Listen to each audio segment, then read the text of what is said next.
Historically, national champions possess balance. Whether it was the offensive juggernaut of 2019 LSU or the defensive stranglehold of 2021 Georgia, every champion of the last decade maintained a baseline of competence on both sides of the ball.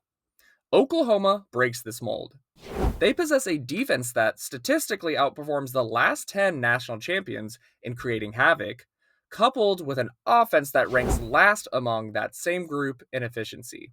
In this video, I'm going to break down how Oklahoma stacks up against the last 10 national champions across 80 different advanced metrics and look at how they compare against this year's playoff contenders. And you'll want to stay till the end to hear who they will be jostling with for that final home field advantage spot. But before we go further, if you love the Sooners but need more unbiased analysis in your fandom diet, hit the like, subscribe, and notification bell. We are almost to 500, so every sub goes a long way. Welcome to Sooner Stats, your home for Oklahoma Sooners coverage. To understand Oklahoma's 9-2 record, one must first quantify the environment in which it was forged. The 2025 SEC season has created a crab bucket dynamic, a cannibalistic environment where elite teams constantly pull each other down, preventing undefeated records. The disparity in schedule difficulty between Oklahoma and other top contenders is not subjective. It is quantifiable through ESPN FPI efficiency rankings. The Sooners have faced 7 top 25 defenses and 4 top 25 offenses. In stark contrast, fellow contenders face significantly lighter loads. Indiana has only faced 1 top 25 offense and 3 top 25 defenses. Notre Dame has faced 2 top 25 offenses and 2 top 25 defenses. Lastly, Ole Miss, despite being in the SEC, faced only 2 top 25 offenses. This data point that Oklahoma, Alabama, and Georgia have faced nearly double the number of elite efficiency units compared to teams like Indiana or Ohio State is the primary driver behind the committee's respect for Oklahoma's 9-2 record. The strength of record metric, which calculates the likelihood of an average top 25 team achieving a 9-2 record against this specific schedule, acts as Oklahoma's ironclad defense against exclusion. Oklahoma's playoff argument is not based on game control or aesthetic dominance, but on the undeniable value of specific high-leverage road victories. The Sooners possess perhaps the single most impressive pair of road victories in the nation, one of those being the miracle at Tuscaloosa. Alabama was ranked number 4, playing at home in Bryant-Denny Stadium, and considered a playoff lock. ESPN's FBI gave Oklahoma less than a 25% chance of victory pregame. This 23-21 victory is the golden ticket. It skyrocketed Oklahoma's playoff probability from 23.6% to 49.2% overnight, and proved the defense travels. Ranking Alabama ahead of Oklahoma immediately after this head-to-head result would undermine the integrity of the games, effectively forcing the committee to keep OU ahead of the tide. The next road victory was the Knoxville statement. Here's the context. A hostile environment at Neyland Stadium against a top-tier offense. The 33-27 victory that served as a proof of concept, quarterback John Mateer showcased his dual threat ability, while the defense scored a 71-yard fumble return touchdown. Without this win, the Alabama victory might be seen as a fluke. With it, a pattern of road dominance is established. However, the resume contains flaws that cap Oklahoma's seeding potential. Losing to the preseason number 1 team is acceptable, but scoring only 6 points is not. The loss against Texas exposed a deep offensive fragility and acts as a ceiling on Oklahoma's rank, preventing them from challenging for a top 5 spot. Against Ole Miss, this was a critical tiebreaker. Losing at home to Ole Miss creates a nearly insurmountable barrier. Unless Ole Miss loses the Egg Bowl, Oklahoma cannot reasonably expect to be seeded higher than the Rebels due to this head-to-head result. When analyzing the 2025 playoff contenders, Oklahoma appears to be a defense-first team in the extreme. Against the top 12 contenders, Oklahoma's defense metrics are elite. Oklahoma ranks first in opponent yards per rush attempt and second in opponent rushing yards per game. The defense ranks 6th nationally in scoring defense allowing only 15.1 points per game. Among the contenders, only Ohio State allows fewer points. In efficiency, Oklahoma's defense ranks 6th nationally in opponent yards per play, allowing 4.1 yards per play, significantly better than the national average. Lastly, in the red zone, while they allow scores, they tighten up significantly. Against Alabama and Missouri, they force field goals or turnovers rather than touchdowns when it mattered most. When stacked against the last 10 national champions, the 2025 Oklahoma defense is a historic outlier. In havoc creation, Oklahoma ranks number 1 among the last 10 champions in defensive havoc. They are statistically more disruptive with sacks and tackle for losses than the legendary 2021 Georgia Bulldogs. They also rank number 1 in stopping short yardage runs at or behind the line of scrimmage. They rank number 1 in second level yards allowed, meaning their linebackers and safeties are the best in the decade at preventing moderate gains from becoming explosive plays.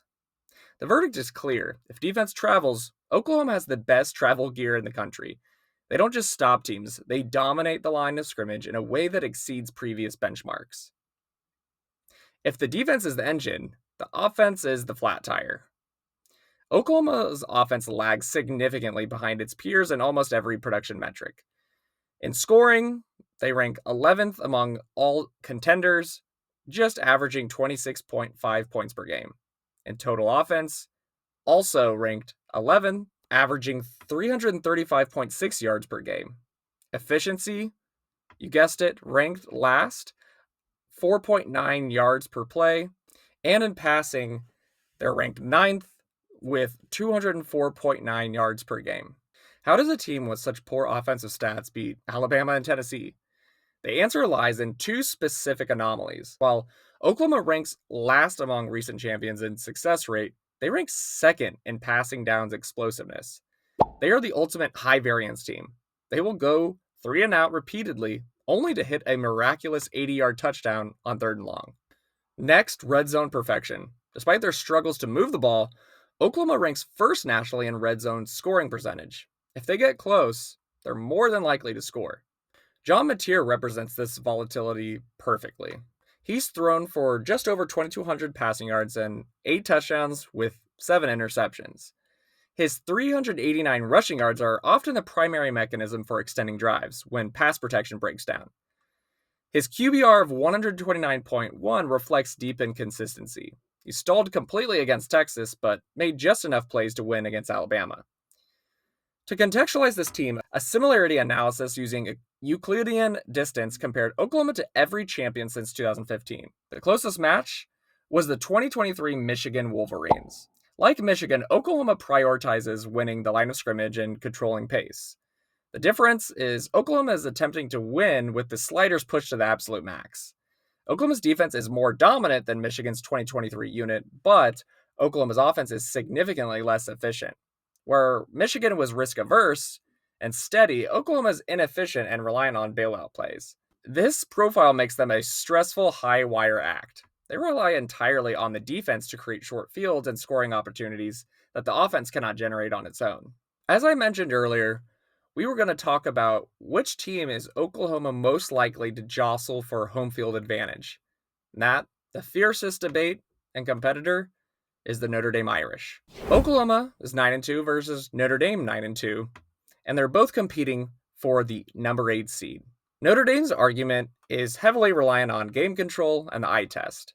Their 70-7 win over Syracuse and number 2 national ranking in scoring look dominant. Oklahoma's argument is reliant more on resume. Beating number 4 Alabama on the road is infinitely harder than beating Syracuse at home. Oklahoma has a top 10 strength of schedule. Notre Dame's is just top 25. The committee seems to be favoring Oklahoma as of now, but don't be surprised if Notre Dame gets that number 8 spot. Everything hinges on the regular season finale against LSU and Norman. Oklahoma's favored by around 10.5 points with a 73.8% win probability. If Oklahoma wins, they are a lock. They secure either the number 8 or number 9 seed. If chaos occurs above them, they could vault to number 7. Now, if they were to lose, a home loss to a 7-4 team would be catastrophic, and a momentum killer. While the Alabama win could keep them in the field at number 11 or number 12, they would be at the mercy of the committee to debate between them and ACC and Big 12 teams. With Oklahoma being mathematically eliminated from that SEC championship, this is actually a hidden benefit. They won't encounter an additional loss or additional injuries, and will move forward with a 10-2 or 9-3 record. The 2025 Oklahoma Sooners are a high floor, low ceiling paradox. Their historic defense ensures they will not be embarrassed, but their offensive fragility questions their ability to keep pace in a shootout. Their predicted seed is to finish at number 8, right in front of Notre Dame, and to host Notre Dame in Norman come December. Oklahoma's proven they can win ugly and hostile environments, a trait they may just be enough to survive the playoffs. What do you think? Will Oklahoma handle business against LSU? Do you think this offense can get some momentum and push this team into a national championship? Let me know what you think in the comments below. Don't forget to hit the like, subscribe, and notification bell. Thanks for watching. We'll see you next time. Boomer.